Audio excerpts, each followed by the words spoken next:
Baião Binário, programa de várzea com comentários cabriocálicos de Fábio Ribeiro e Camila Chute. Um programa para quem merece o respeito tecnológico. Escuta aí, troço, pra ver se tu aprende alguma coisa. Bom dia, Fábio Ribeiro. Você sabia que esse rosa e esse vermelho logo de manhã ficou muito bom? Rosa e vermelho combinam. Olha, a gente tá de vermelhinho, ó. Estamos tudo combinando. Paletas complementares. Eu acho que eu ganhei alguns pesos, porque a camisa tá muito agarradinha. Alguns pesos. E aí, Fábio? Bom, vamos lá. Edição número 63 do Baião Binário, hoje com 3 assuntos. Artigo da Piauí, invasão de privacidade chancelada por lei. Uau! O que vem a ser essa especulação? Segundo, uma das coisas mais estranhas que eu já vi, tem umas empresas, cara, tem umas escolas usando testes de espionagens quando os alunos estão fazendo provas. Mas a coisa é muito bizarra. Ela é muito bizarra. Essa reportagem do New York Times mostra um grau de bizarrice que eu não estava preparado para ler. Sério mesmo. Eu não achava que... Eu até entendo a empresa que fez o software. Eu não entendo quem usa. Mas, enfim. Eu vou contar uma história. Vai. Tá. Boa. Aí, no final, mais uma notícia sentido aqui. Quando chegarmos nessa reportagem, vai fazer sentido o que a gente quer discutir. Amazon will now let you pay with your palm in stores. Ou seja, você vai poder pagar com a palma da mão. Essa é a tecnologia que a Amazon está criando. Bom, avancemos. Artigo da Piauí, do dia 29 de setembro, escrito pelo Marcos Pérez.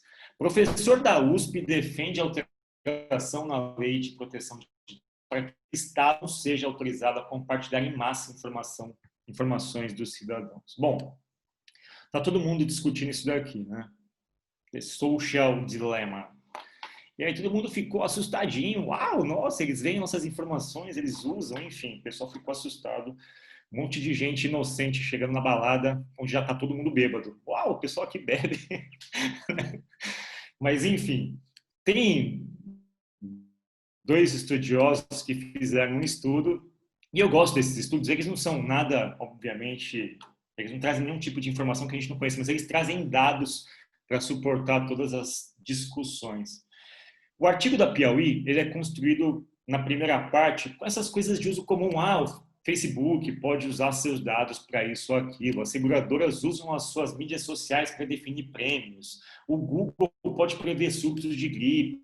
A Microsoft pode, enfim, prever doenças de Parkinson. A Alexa da Amazon, de acordo com o seu tom de voz, pode saber. Ali se tem um pigarrinho, tipo, vai no médico. Tá? Ok. Aqui são as elucubrações de partida. A gente já tem clareza do que a tecnologia e os dados que a gente dá podem criar de identificação de padrões. E aí começa aqui um pouco mais de informação voltada ao espírito do artigo.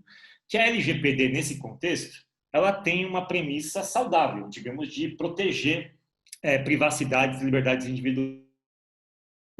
Concordamos, certo?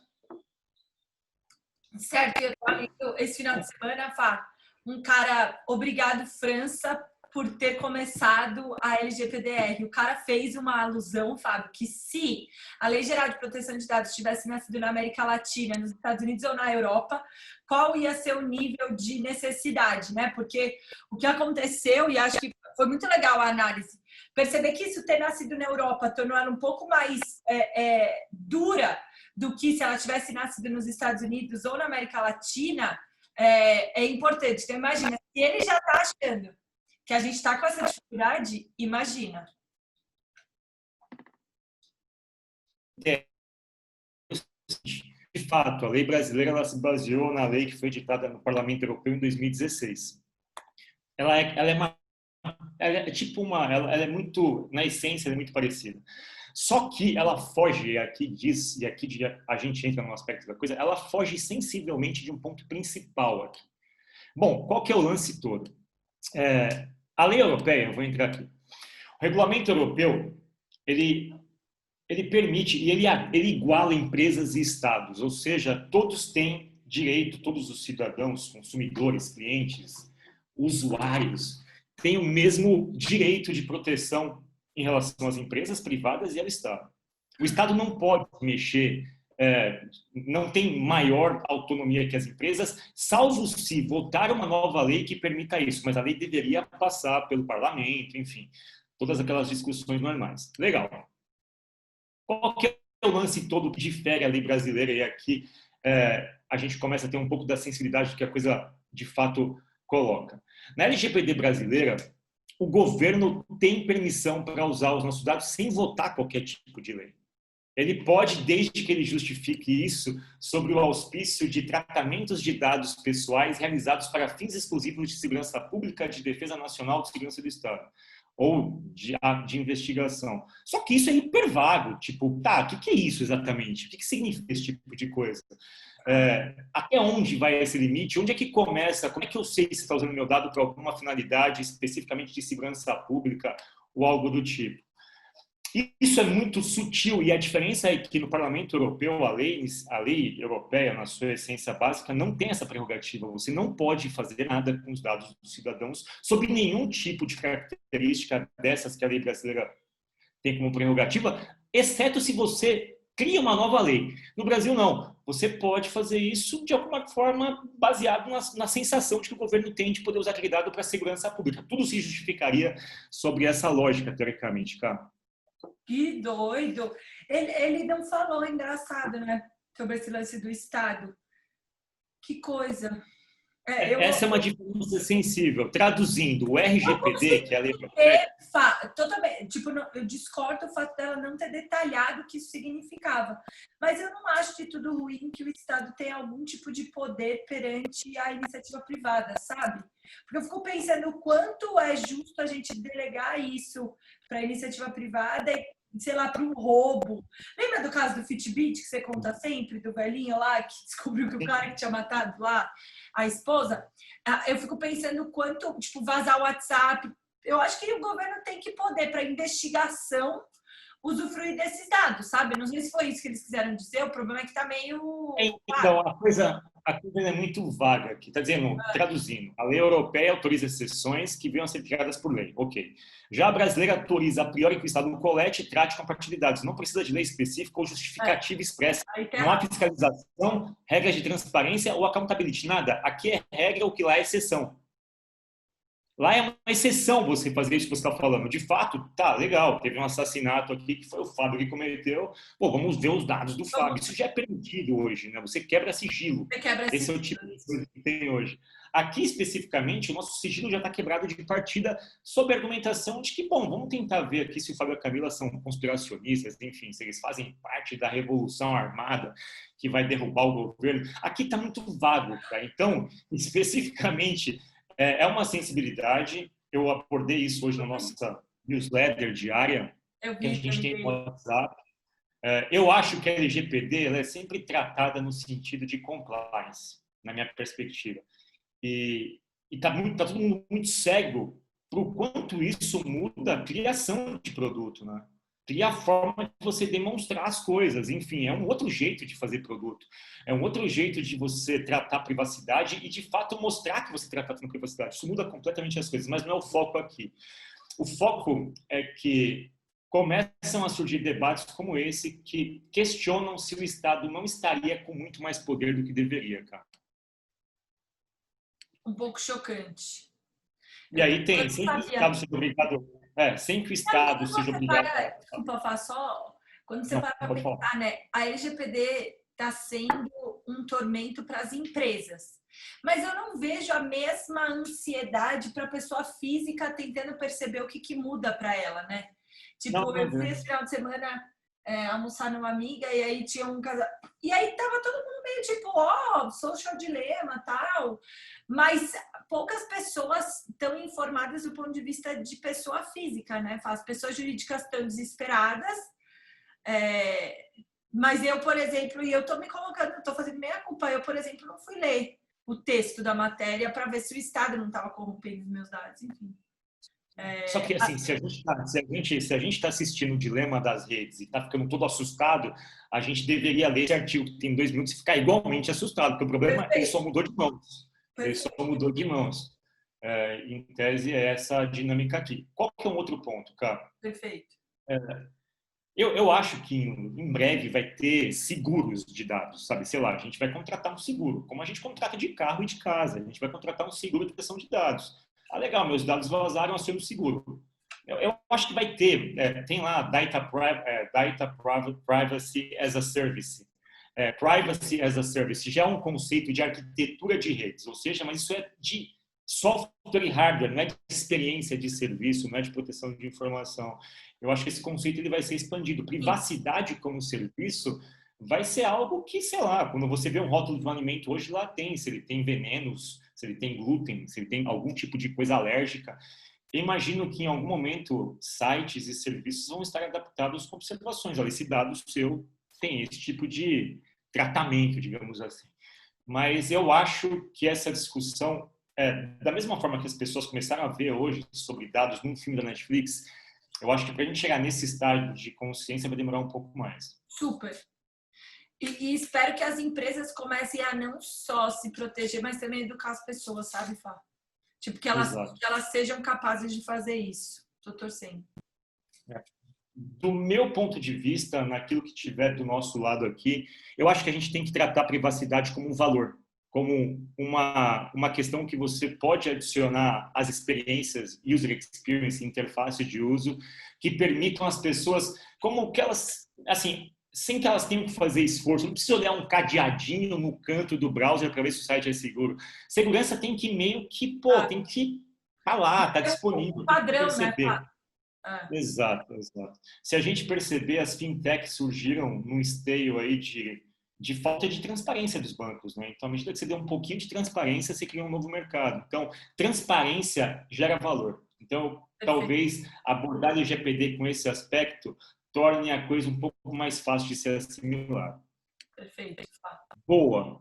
Vamos para o segundo artigo que envolve segurança. E aí eu fico pensando, cara, a gente fala de LGPD e aparece uma jabuticaba dessa aqui. Vamos lá. Artigo do New York Times desse final de semana.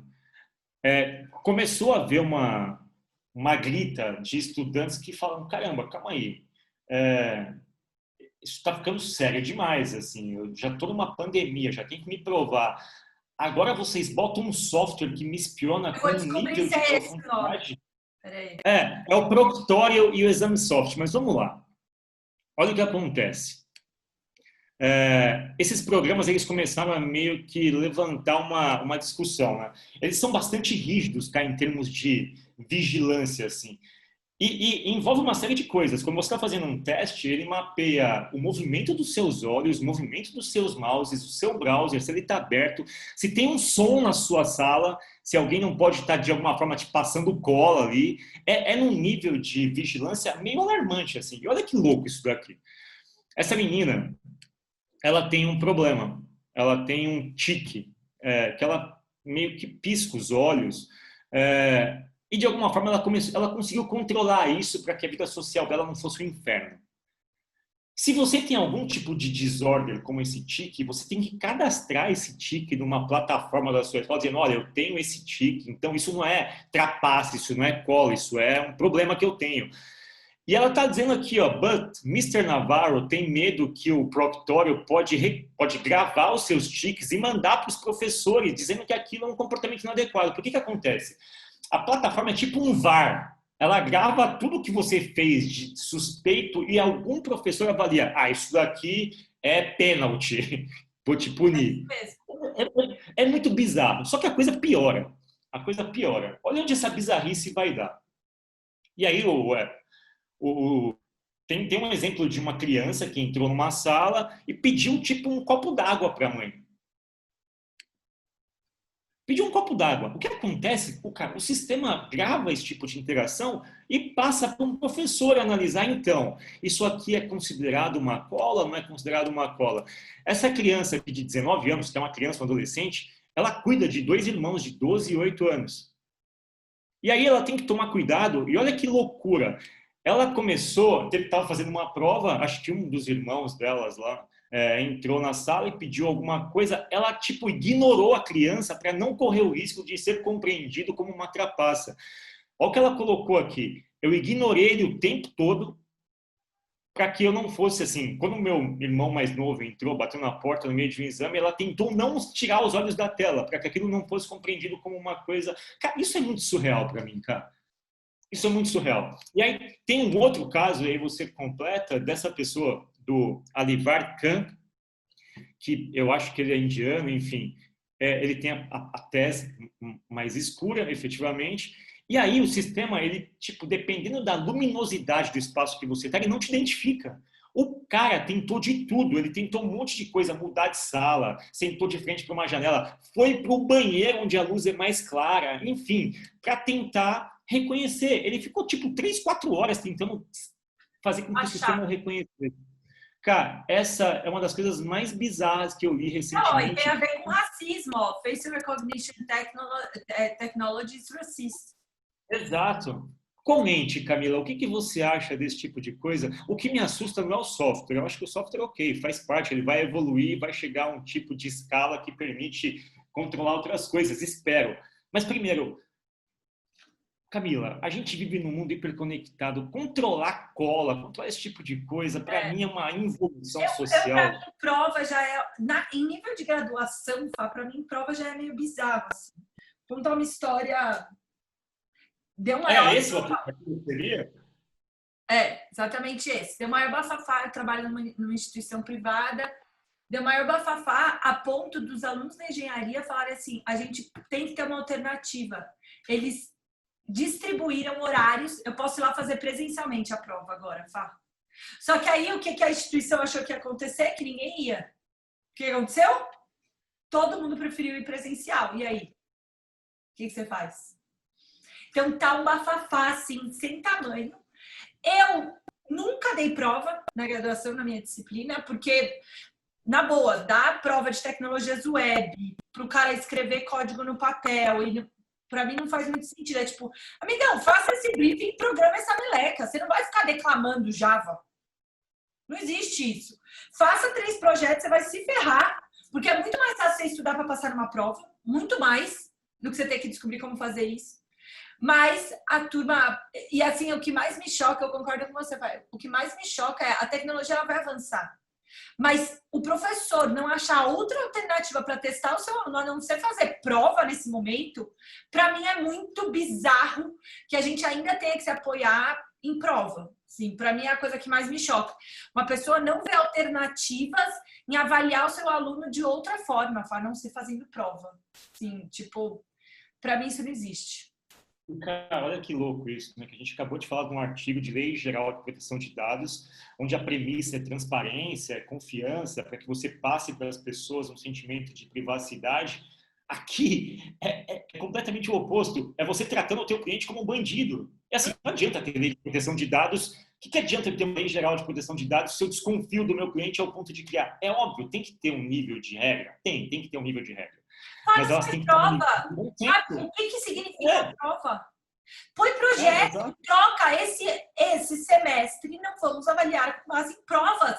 Ponto final, assim, eu ia ter sido demitida com certeza. Tipo, na minha cabeça, enquanto, sei lá, se fosse coordenadora, amores, não sei o que vocês vão fazer.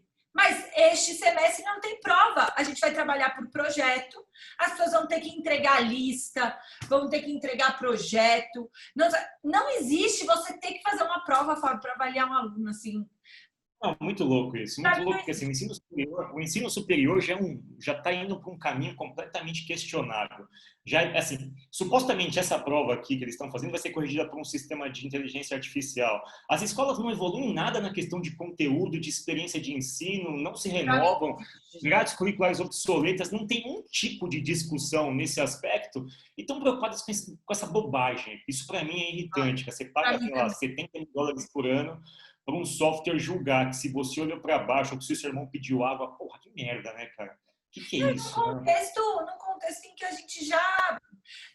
Fábio, não é a mesma coisa você fazer uma prova em casa com os seus 2 irmãos pequenos na outra sala. Tipo, não tem nem condição emocional de você fazer isso, sabe? Faz um projeto, faz outra coisa, aplica isso em... Pra mim, o que me choca é a gente não estar preparado para avaliar as pessoas de outra forma, para não ser com Para prova. mim, o que choca é que numa sociedade Pra mim, isso é chocante. cujo volume de pessoas que chegam ao ensino superior é irrisório, você trate essas pessoas como bandidas ainda. Porque se você desconfia de um adulto... E é o seguinte, eu acho que tem premissas aqui, né, cara? Quem está fazendo ensino superior nos Estados Unidos, em tese, é uma parcela bastante privilegiada da sociedade. E a gente fala de proteção de dados de um lado e do outro a gente tem... As coisas são muito antagônicas, ou seja, falta a gente reenquadrar qual que é o tipo de relação que a gente vai ter com o ser humano do outro lado. E, obviamente, a gente precisa de seres humanos superiores nas duas pontas, né? Consumindo e produzindo coisas. Do contrário, a gente vai ter essas aberrações Não, aqui. e vai na boa. Assim, o que muda? Sabe o que alegaram? As notas aumentaram muito de um semestre para o outro porque as provas... Ótimo! Para que eu vou usar essa nota, Fábio? Você sabe quanto você tirou na segunda prova de contabilidade 1 quando você estava fazendo faculdade? O que isso mudou na sua vida profissional, Fábio? Nada. Nada, aliás, era uma chatice meu curso. Eu fiz Mackenzie, fiquei no bar a faculdade inteira, tirava xerox do caderno de todo mundo e fazia as provas e tirava 10. Não entendi porra nenhuma da matéria.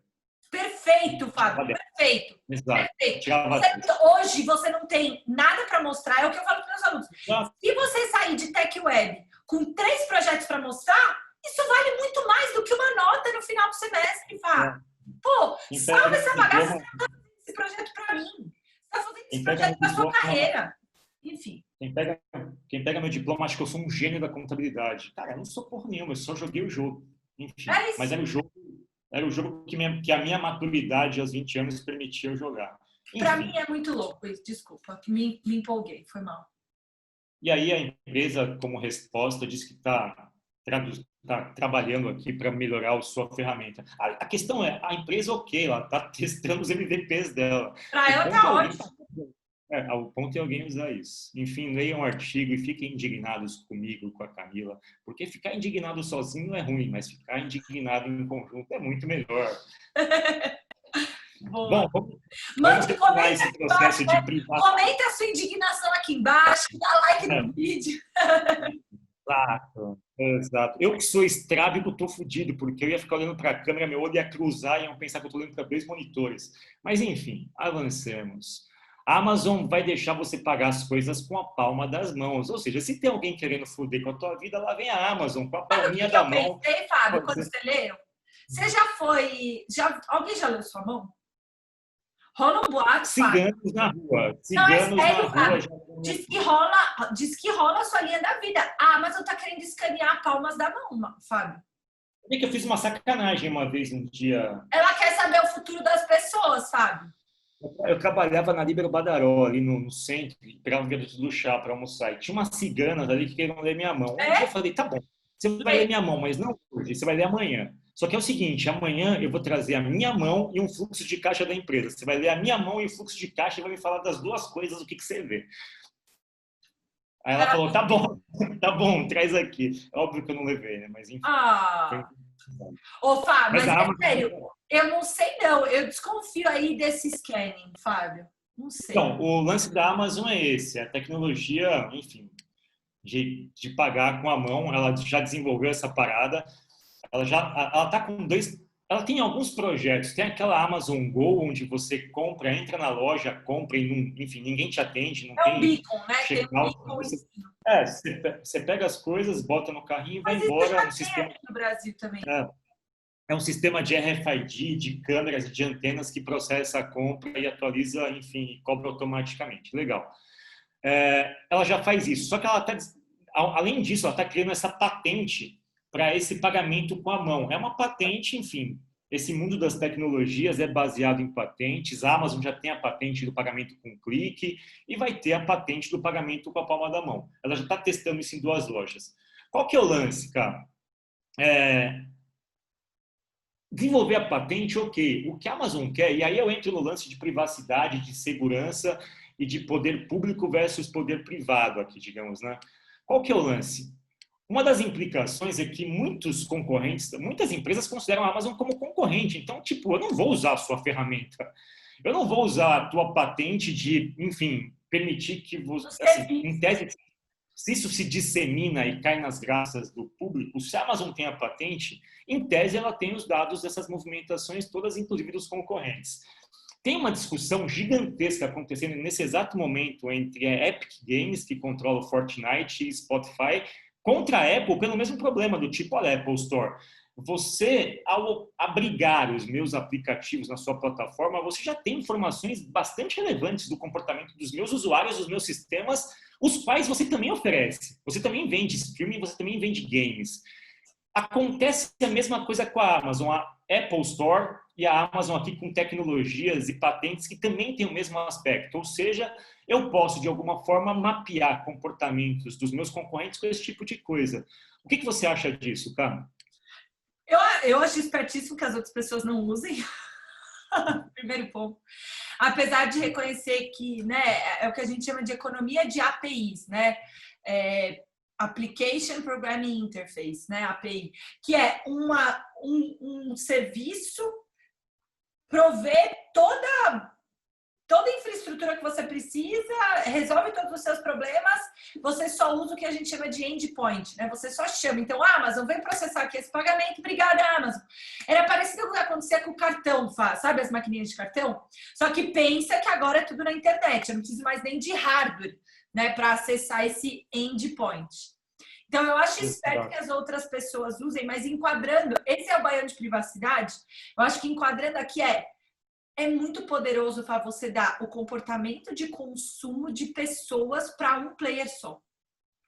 Pensa que a gente... A Amazon disse que não vai coletar isso. No último parágrafo, ela vai coletar só dado de quantos clientes compraram, mas não do que eles compraram ou quanto eles gastaram num terceiro.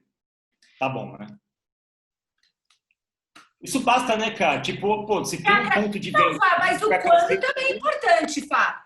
Pô, ele reconhece seu padrão de consumo. Eu posso não saber o que é, mas eu não pode guardar nada, Fábio. Não pode guardar nada, assim. Cara, ele reconhece padrão de consumo, ele reconhece onde é o ponto de venda, a frequência de compras, a região, e tem uma série de informações já com isso. Valor. Enfim.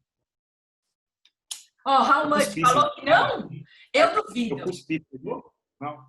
Oi? Se for de alta resolução, se essa câmera for de alta resolução, vai pegar um cuspe meu que, enfim, bateu aqui. Eu duvido que não vai guardar. Eu duvido. Mas qual que é a principal mensagem desse baião? Se você assistiu o Social Dilemma, o Dilema das Redes, comece a olhar para tudo com o mesmo olhar de indagação em torno de liberdade e privacidade. Lê o artigo da Piauí e questiona, faz sentido esse tipo de atribuição do governo? Lê o artigo sobre o New York Times e questiona, faz sentido esse tipo de invasão de privacidade e de deselegância desse software que, enfim, vigia meus testes? Faz sentido. Tem vários ângulos para tudo que a gente está discutindo aqui. Ângulos de evolução de tecnologias, aí você pode avaliar o pagamento pela mão sobre esse aspecto, que é muito importante e interessante, ou sobre o ângulo de privacidade e proteção de dados. Então, o ângulo é teu, olhe como quiser, mas não se assuste mais com o filmete de 1h30 da Netflix, né? Tem bastante coisa no dia a dia que está te dando informação de como a economia digital funciona, Camila Schuch. Deixa eu achar uma coisa, peraí. Esse foi o baião de hoje. Aí Opa, olha aqui. Eu recebi a turma falando assim: se estamos assustados com o social dilema, não deveríamos estar assustados com todas as verdades que estão aparecendo sobre o governo? E aí, quando eu, assim, tem um monte de coisa, enfim. O lance para mim é, a gente nunca se incomodou, Fá, com a invasão da nossa privacidade no que diz respeito ao nosso uso da liberdade. Por que a gente está achando que agora a gente está preso? Sai! Tipo, era um pouco, a argumentação do texto era um pouco sobre isso, assim. Se você hoje se sente, o governo te deu uma certa liberdade enquanto democracia de você votar, certo? Você tem a escolha de qual candidato você quer.